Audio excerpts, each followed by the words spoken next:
अस्सलाम वालेकुम। मैं हूं फैसल तारड़। रोना पिटना जी शुरू हो चुका है, पूरी पीडीएम का ही बेड़ा गर्क हो चुका है। पूरी पीडीएम इस वक्त रो रही है, चीख रही है। वो मरियम औरंगजेब कहा करती थी ना कि आप रोएं, आप चीखें, आप पिटे। वो पिट स्यापा इस वक्त पूरी की पूरी पीडीएम, कोई जमात भी नहीं बची हुई, सबके साथ ही हाथ हो चुका है। जनरल आसिम मुनीर ने सबके कड़ाके निकाले हैं। ये कड़ाके किस तरह निकाले हैं, इस हवाले से बात करेंगे। एमएल वली खान से लेकर सरदार अख्तर मैंगल तक, पीपल्स पार्टी तक, इवन नून लीग, सारे रो रहे हैं हमारे साथ हो क्या गया है। मैंने कहा था ये जो बेवकूफियां कर रहे हैं ना, ये जो चवले मार रहे हैं सियासतदान होकर, ये जो एस्टैब्लिशमेंट के पिट्ठू बने हुए हैं और इनको लगता है कि ये हमेशा हमारे साथ रहेगी। अब एस्टैब्लिशमेंट हम लाडले हैं, सिर्फ लाडले नहीं बल्कि आंख के तारे हैं। तो अब हम एस्टैब्लिशमेंट के लिए सारी आसानियां पैदा करते जाते हैं। निगरान वजीर आजम को इख्तियारात भी दे देते हैं। इलेक्शन कमीशन की मर्जी है, इलेक्शन करवाए ना करवाए, वो भी उसको इख्तियारात दे देते हैं। अपने सारे हाथ काट देते हैं, पार्लियामेंट की पावर को जो है वो सरेंडर कर देते हैं। तो ये जो इनके साथ ये जो कुछ इतने बने हुए हैं ना, कि मिठे प्यारे बने हुए हैं कि हमारी मर्जी से आएगा, नून लीग की एक्सटेंशन होगी, अगली निगरान हुकूमत, शहबाज शरीफ जी बड़ा एस्टैब्लिशमेंट की आंख का तारा है, तो सब कुछ मान लेते हैं। पहले उन्होंने लारा लगाया कि बिलावल भुट्टो को वजीर आजम बनाएंगे और एक बड़ी हलचल हुई कि अगला वजीर आजम बिलावल आ रहा है, बिलावर आ रहा है। और बलोचिस्तान के सारे रहनुमा, साउथ पंजाब के सारे रहनुमा जी पीपल्स पार्टी के अंदर शिरकत करें। और उसके बाद पीपी के साथ भी हाथ हुआ, जब केपीके के अंदर भी नई जमात बन गई और साउथ पंजाब के अंदर भी जहांगीर तरीन ने नई जमात बना ली। और वो जो आने थे ना बलोचिस्तान वाले, बाप पार्टी वाले पीपल्स पार्टी के अंदर, वो भी नहीं आए। और उसके बाद यही नून लीग ने कहा कि अगला वजीर आजम हमारा अपना आ रहा है, निगरान वजीर आजम जो है वो इसहाक डार होगा। और इसहाक डार के लिए एड़ी चोटी का जोर लगाया गया नवाज शरीफ की जानिब से। कुछ भी नहीं ना हुआ। अब सारे रोएंगे और रो रहे हैं। और अभी इनकी किस्मत में रोना लिखा हुआ है कि हाय हमने क्या कर दिया, हाय हमने अपने ही हाथ काट के दे दिए, हमारे हाथ तो कुछ भी नहीं आया। सरदार अख्तर मैंगल की जानिब से एक खत लिखा गया है नवाज शरीफ को, जिसके अंदर कहा गया है कि हमने बहुत बड़ी गलतियां कर दी हैं, हमारे साथ तो जो कुछ होना है वो होगा, या जो कुछ होता हुआ आया है वो होता रहेगा। लेकिन मियां साहब, आपने भी मुशर्रफ और उसके बाद जो जनरल कमर जावेद बाजवा ने आपके साथ किया, इतनी जल्दी भूल गए। हमारी आंखों पर भी पट्टी थी, हमें भी उस वक्त एहसास नहीं हुआ, और आप भी जनरल कमर जावेद बाजवा और बाकियों की गोद में बैठ गए और आपने अपने हाथ काट दिए। आपने बिल्कुल सबक नहीं सीखा। उन्होंने कहा ये जो अनवारुल हक काकड़ आ गया है ना, मैंगल कहता है हमारी सियासत के ऐसे ही समझे दरवाजे बंद हो गए हैं। फिर पीपल्स पार्टी को शीद शाह, उन्होंने कहा हमारे सामने जो 5 नाम रखे गए थे ना, वो 5 नाम मुख्तलिफ जमातों ने दिए थे, अपोजिशन होगी, हुकूमत होगी, हमारे नाम। उन 5 नामों में से ये अनवारुल काकड़ का तो नाम डिस्कस ही नहीं हुआ। फिर राजा रियाज के साथ जो अपोजिशन की जमातें थी, यानी राजा रियाज ने नाम दिया है ना, तो अपोजिशन की जो जमातें थी वो कहती हैं कि हमारे साथ अनवारुल हक काकड़ तो डिस्कस ही नहीं हुआ।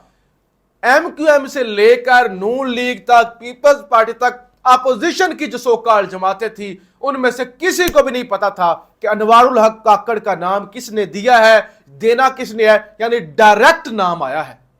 तो लिहाजा अब सारे वो पीपल्स पार्टी ने भी अदम एतमाद किया। अभी पीपल्स पार्टी की जानब से एक हदायत जारी की गई है कि खबरदार निगरान अबू के हवाले से कोई बात ना की जाए, कोई उस हवाले से कमेंट ना किया जाए। मैं जरा एमएल वली खान की, एमएल वली कहता है मौजूदा निगरान वजीर आजम एक मोहरे के सवा कुछ नहीं है, हकीकी कुव्वतों से गुजारिश है कि वो साफ और शफाफ और मुदाखलत से पाक इंतखाबात के इनेकाद को यकीनी बनाएं। तो मैंने आपको बता दिया, बल्कि आज शहबाज शरीफ अलविदाई खिताब करेंगे, कल 14 अगस्त है, गार्ड ऑफ ऑनर पेश किया जाएगा और इधर से अनवारुल हक काकड़ को जो है वो खुश आमदीद कहा जाएगा। और उसके बाद अल्लाह जाने कब इलेक्शन होंगे भी या नहीं होंगे। तो ये जी सारे ही रो रहे हैं, सारे पीपल्स पार्टी, मैंगल ने खत लिखा है, बड़ा लंबा चौड़ा खत है, उसके अंदर बहुत कुछ लिखा हुआ है, लेकिन इतना टाइम नहीं है कि इस खत को डिस्कस किया जाए। मुख्तसर ये उन्होंने कहा हमारे लिए सियासत के दरवाजे बंद हो गए हैं, ये जो काकड़ आ गया है, ये काकड़ फार्मूला ना कहीं लग जाए। तकरीबन सारे जी इस वक्त रो रहे हैं। दो चार खबरें आपके सामने रख के फिर मैं बताता हूं कि जनरल आसिम मुनीर ने कड़ाके किस तरह से निकाले हैं। तहरीक इंसाफ के साबिक एमएनए नियाज अहमद झक्खड़ को गिरफ्तार कर लिया गया है, और इसके अलावा जी तहरीक इंसाफ को एक बड़ा झटका लगा है। मखसूस नशिस्तों पर 2 बार एमएनए बनने वाली मुनज़्ज़ा हसन, ये मुनज़्ज़ा हसन साहिबा को हम इस्लामाबाद में मिलते हैं, मुख्तलिफ जगहों पर इनको देखा, बड़ी एक्टिव, बहुत ही एक्टिव किरदार अदा करने वाली, जलसों जुलूसों के अंदर, रैलीज के अंदर, एहतजाज के अंदर जो है मुनज़्ज़ा हसन साहिबा, उन्होंने जो है तहरीक इंसाफ छोड़ दिया। अल्लाह जानता है कैसा प्रेशर होगा, किस तरफ मामला जा रहे हैं।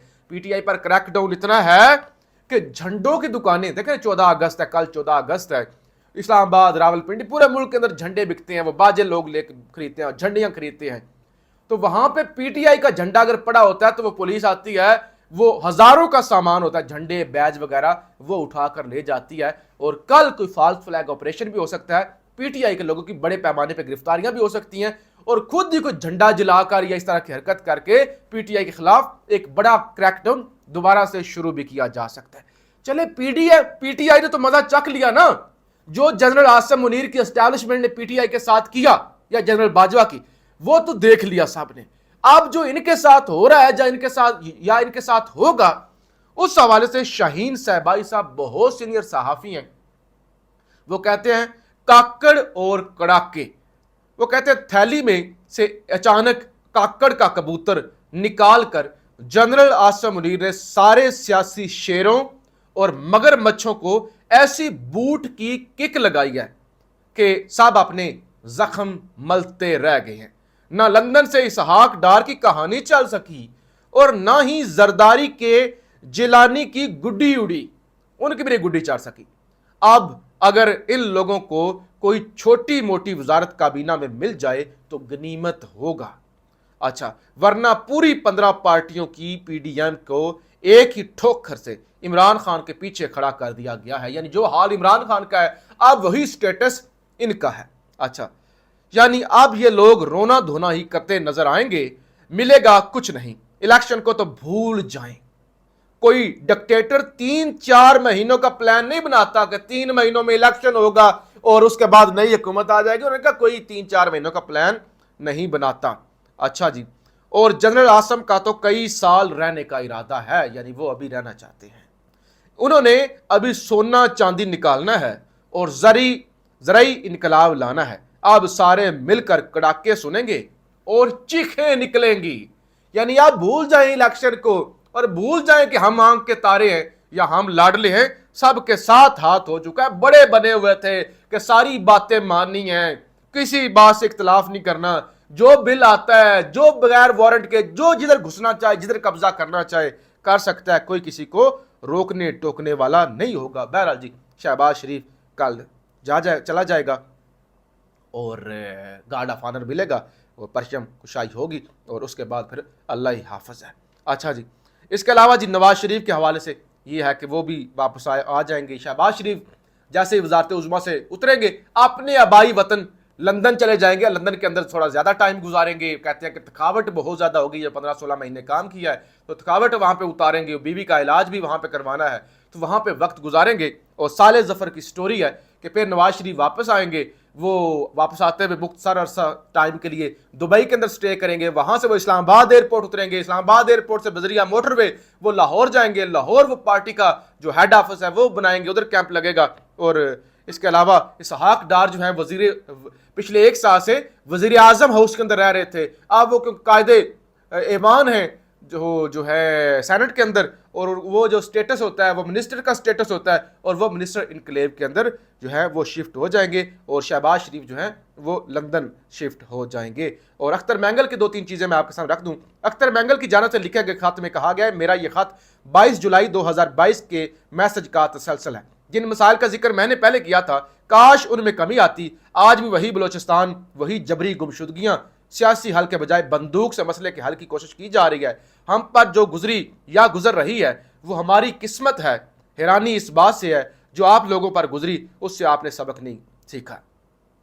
हल सियासतदानों के बजाय एस्टैब्लिशमेंट की मशावरत से तलाश किया जा रहा है। हमें जनरल अयूब से जनरल मुशर्रफ तक के मुजालिम अच्छी तरह याद हैं, लेकिन आपकी जमात मुशर्रफ और बाजवा की साजिशों और गैर आइनी इक़दामात की इतनी जल्दी जो है वो फरामोश कर गई।